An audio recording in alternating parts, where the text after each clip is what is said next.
in Britain, which has run as a monarchy for all these years. The Scots have their own ministerial system. They have ministers running Scottish affairs. You have a minister for Welsh affairs. And we are here wanting to deal with 253 ethnic groups, or slightly less. And we want to promote only 3 of them, or 4 of them, as the case may be.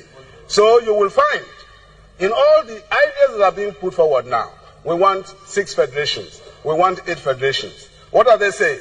Allow the Hausa, the Yoruba, the Igbo to have 1 federation each. Then corral all the other minorities into certain federations. But in a true federation, all ethnic groups are equal, irrespective of size. If you talk of democracy, democracy is about that equality. And if you don't practice it, you are not a Democrat. So, my advice, if we want to keep this country together, we must not accept simplistic solutions. This is a very complex country. If you look at what I want as an Ogoni, carefully, if you look at what the Shekiri want, carefully, if you look at what the Hausa want, carefully, we may be able to save the situation. But if you take simplistic solutions, we are running into a lot of trouble. That is where the regions failed before. And 3 regions failed, 4 regions failed, now people are talking of 6 regions. 20 years after that failure. I submit that it is wrong. I have an idea what we can do. We must seek a formula. Besides, the United Nations itself has been working very seriously over the last 15 years on the question of minorities and of indigenous peoples. There are indigenous peoples in Nigeria. Yesterday I was sitting near a young man. He's a Kanuri, but he's settled in Lafia. I have a very fine friend from Lafia, Alaji Maidunuma. Very, very fine man. But he's a Kanuri. But he's Turaki of Lafia. Lafia belongs to the Ninzam people. What are the Ninzam people supposed to do? Are they supposed to like it?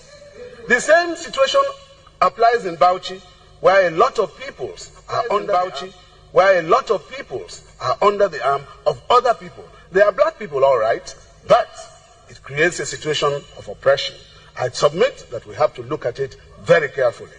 Now,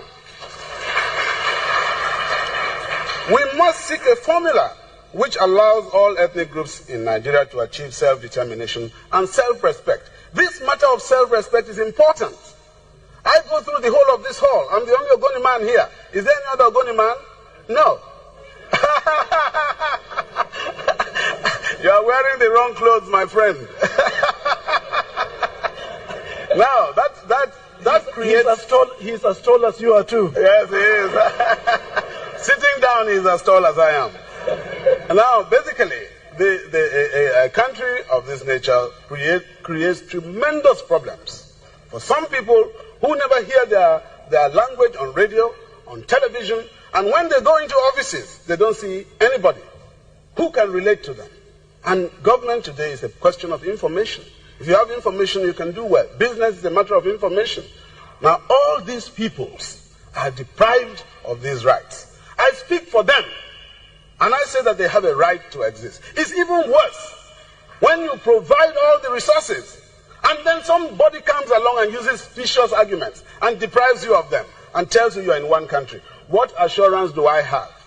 What assurance do we have that tomorrow the powerful among us will not just say, look, we don't want anything to do with Nigeria anymore, and they will actually walk away, and we can't stop them.